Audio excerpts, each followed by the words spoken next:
You can't be a better father than God. You can't do a better job of raising a child than God does. God raised children, and they rebelled against him. Welcome to Open the Bible with Pastor Colin Smith. I'm David Pick. I'm so glad you could be with us today. And Colin, for anyone who's struggling to raise up children, maybe this is a comforting thought. Yeah, this scripture in Isaiah chapter 1 is, to me, the most helpful verse in all of the Bible for a father or for a mother who's grieving over a son or a daughter who is in rebellion. And God says, I raised children and they rebelled against me. Well, you can't be a better father than God is. So this speaks, I think, a tremendous comfort and a tremendous help to parents who are in pain. And of course, it also brings a word of hope, because God doesn't abandon his rebellious children. And our prayer is that God will not abandon our rebellious children, but that he will win them back and that we will see stories of grace that are yet to happen. Today we're starting a series which is all about that. We're calling it How God Changes His People and His Church. Yeah, and it's taken from the opening chapter of Isaiah, where we find God's people in a dreadful position. I mean, really, they are far from the Lord, and God never lets them go. He redeems them, and this God never changes. And so it's a great story of hope for us today.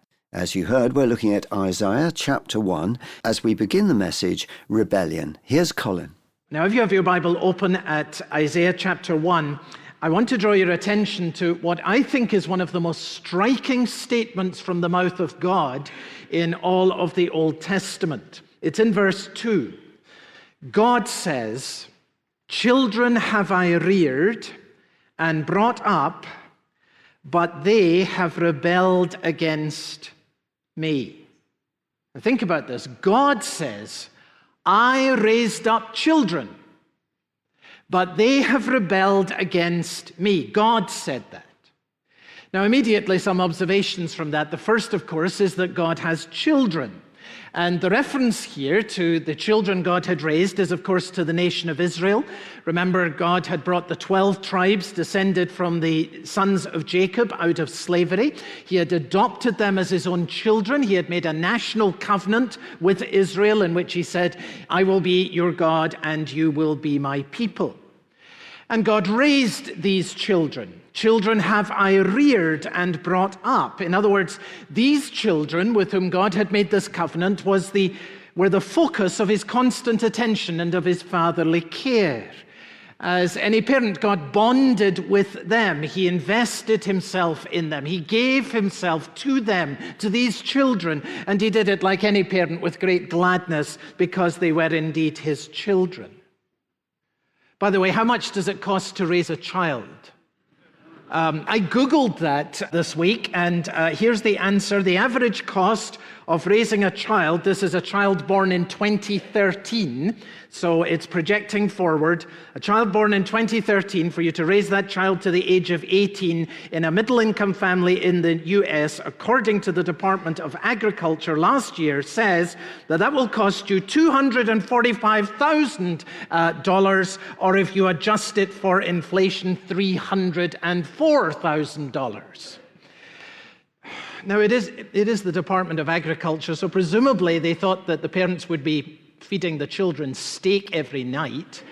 And presumably there is some kind of economy of scale for larger families on this, in that it does include housing and it includes transport, but it's still a staggering figure, according to the US government in August of last year. It's no small thing to raise a child. In every way, it is a costly business. And so to all of the children, to all of the young people, and even as we become older in regards to our parents, let me say this word today: honor your father and your mother, that your days may be long upon the earth. Younger folks, you have no idea what it cost your mother to bring you into the world. Hold her in the highest honor. Show to her the deepest respect and affection, and surround her with your love. And what you do for your mother, do for your father as well. Now, this relationship is what God is speaking about here in regards to his own children. Think about how God's children were the object of his constant care, his loving affection. He gave them a home. That is, he brought them into the land of Canaan.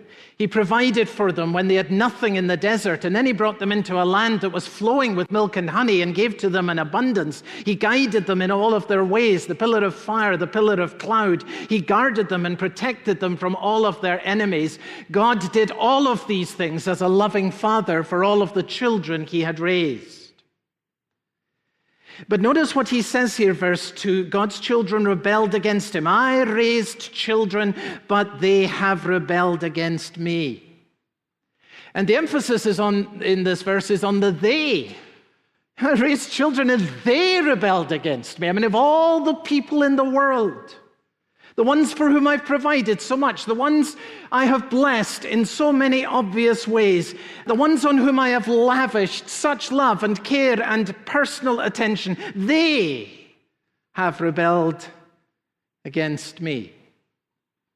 Now, this is a very helpful and wonderful verse for parents who are in pain.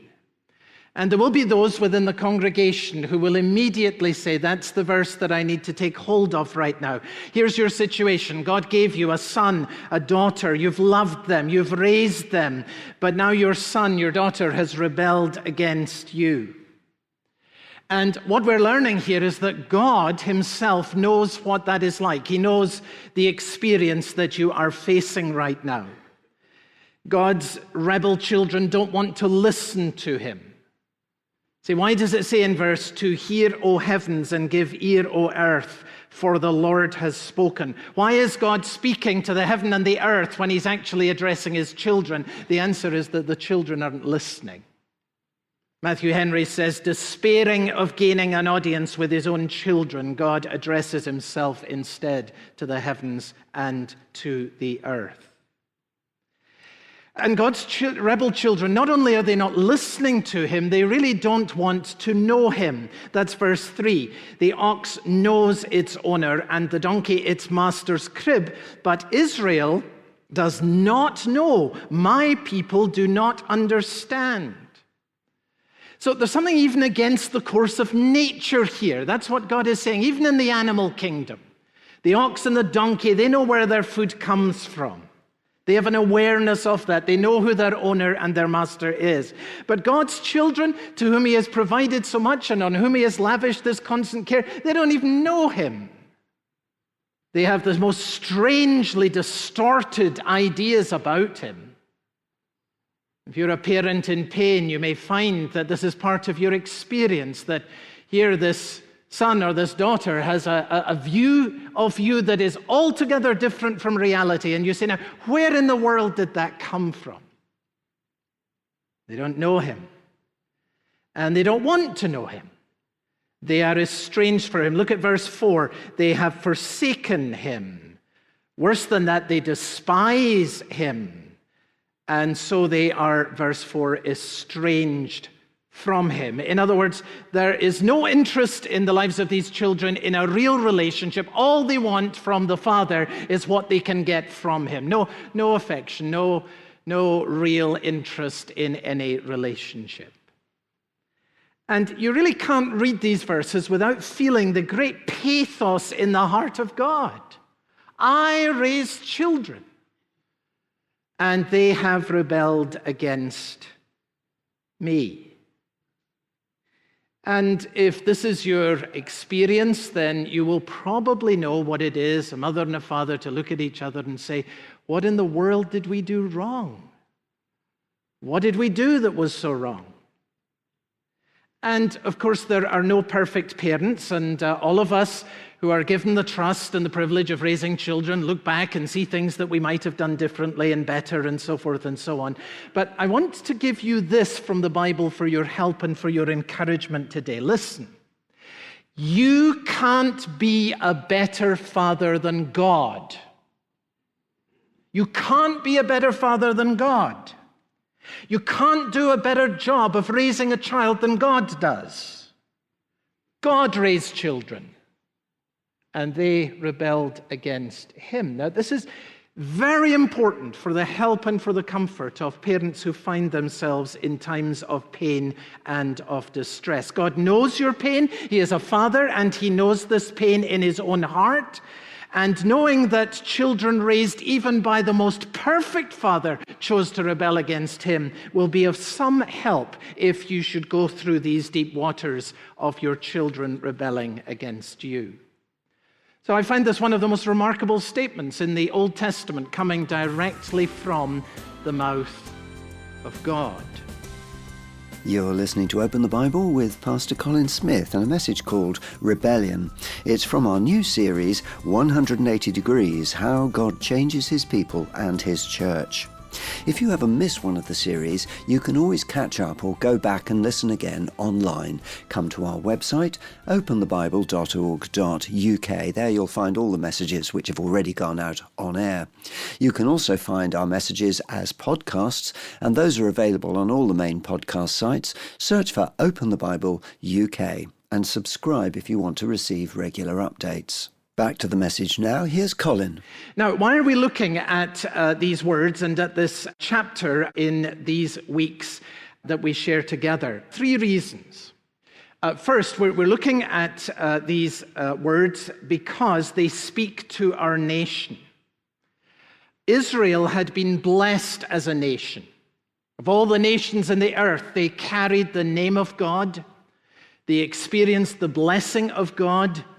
And now we're being told in Isaiah chapter 1 that they turned away from God. Now, I think that speaks very obviously to our nation today. I am not, of course, drawing a direct parallel between Israel and America. God made a covenant with Israel that he has never made with any other nation.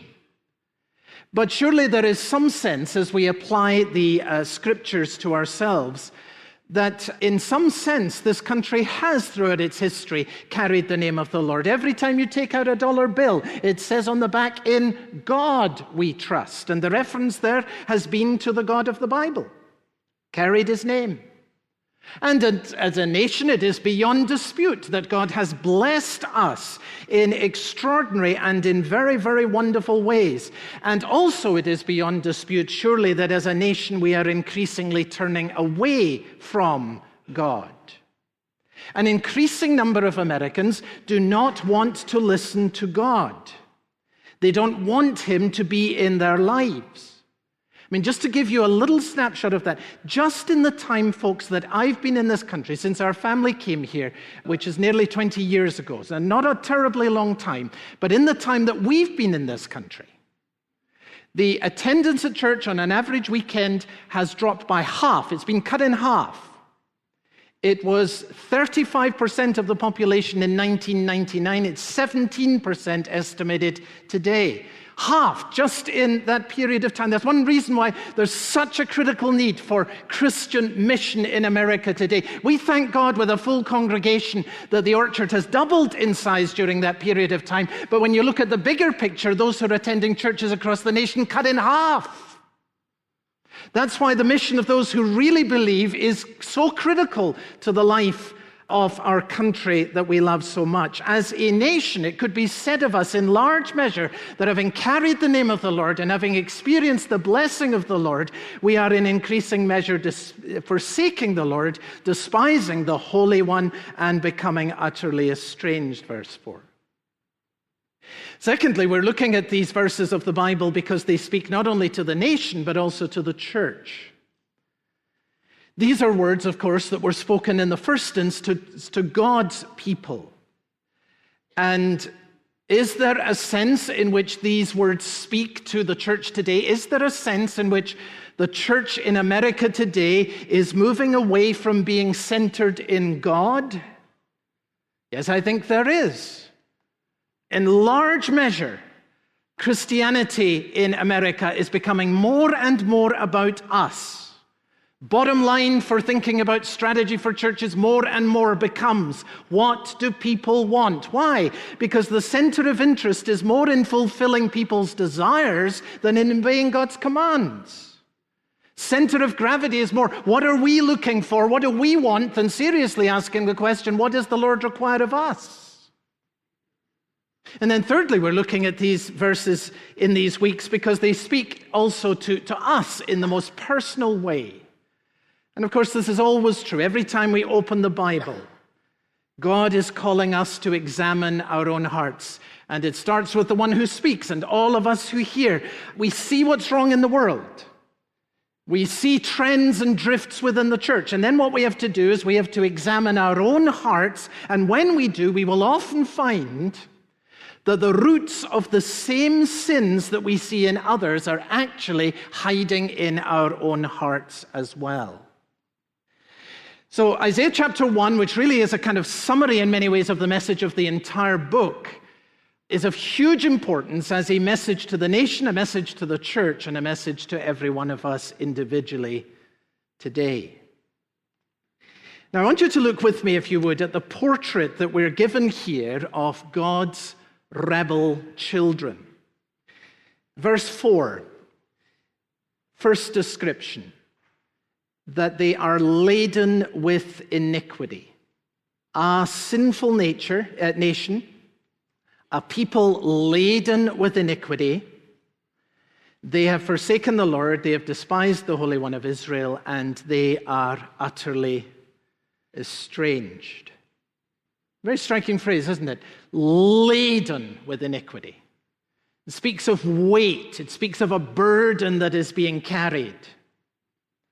Imagine every sin to be a stone. And every sin that a person has committed then is put into a bag, and the bag is carried on the person's shoulders. And over time, the weight of what is carried, the weight of guilt that remains upon this person, becomes heavier and heavier. It weighs the person down, laden with iniquity. And these children are described here as children who deal corruptly. Children who deal corruptly. What does that mean? To deal corruptly means you can't be trusted. It means that you say things, but you don't actually do them, and you lose the respect of people and the trust of people because they don't know if you're going to actually follow through. So here you are carrying this increasing burden, and here you are, and you're losing trust. And why is this happening? They have forsaken the Lord. They've moved away from the Lord. They have despised the Holy One of Israel. Fascinating phrase. That is, here, God's rebel children, why do they resist holiness? Why do people not want to move in the direction of holiness? Because they resist the Holy One. They loved God, they'd pursue holiness. But there's a deep resistance to the Holy One, and that manifests itself in a dislike of holiness. They despise it. And then they become utterly estranged. That, of course, means not speaking. To be estranged from a person means you don't see them. It means you don't want to see them. It means you have no communication with them. And that's how it is for these rebel children towards God. They are laden with iniquity. Second description. You've seen the first picture, the burden that's weighing them down. Second picture, even more vivid. They are bruised and they are bleeding. Verses 5 and 6. Why will you still be struck down? Why will you continue to rebel? The whole head is sick. So here's the head. It can't think straight, doesn't reason well. There's been a losing of the connection between actions and consequences. And the heart, the whole heart is faint. Here's a person who's worn out, increasingly running out of energy, flagging. And then try and picture this in your mind. From the sole of the foot, even to the head, there is no soundness in it, but bruises and sores and raw wounds that are not pressed out or bound up or softened with oil. So picture this body of this burdened person. And all over, from head to toe, there are these open wounds, bruises. And they're not pressed out. What does that mean? It means that the infection has not been cleaned from them. The pus remains. And so these old wounds from the past keep reinfecting. It's a very powerful description, isn't it? Can't ever get over the old wounds of the past. They keep reinfecting because they've never actually been healed. And they're not bound up and softened with oil. In other words, on the surface, the skin has dried out and it has hardened. There's no ointment that's been placed on it. There's no bandaging. There's nothing that has caused the flesh to heal over the wound. And so the flesh remains open, hard, brittle, and the wound continues to suppurate. And it's like that from head to toe. It's a horrible picture. Third, alone and vulnerable, verse 8, the daughter of Zion, and here are three pictures, is left like a booth in a vineyard. It's a little sort of shack that's quickly constructed in the middle of a vineyard, like a lodge in a cucumber field, or like a besieged city. Three pictures, and all of them with the same impact. It's a picture of being alone, surrounded. Here's a guy, and he's in the middle of this vast vineyard, and he's just there on his own and surrounded. There's another person, he's in a little hut, and he's surrounded by a field of melons or cucumbers. And someone else, he's alone in a big city and is surrounded by an army. Very interesting. It'd be nicer to be surrounded by grapes than a hostile army, I would have thought. But at the end of the day, if you are on your own, it doesn't really matter too much whether you're surrounded by all the money in the world or all the enemies in the world. The picture here is of being alone, of being vulnerable, of being isolated, of being surrounded. Now that's the picture.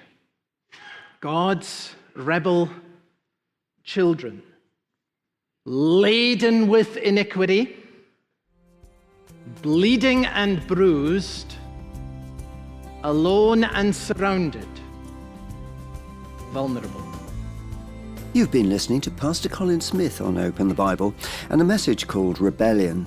It's from our new series, 180 Degrees, How God Changes His People and His Church.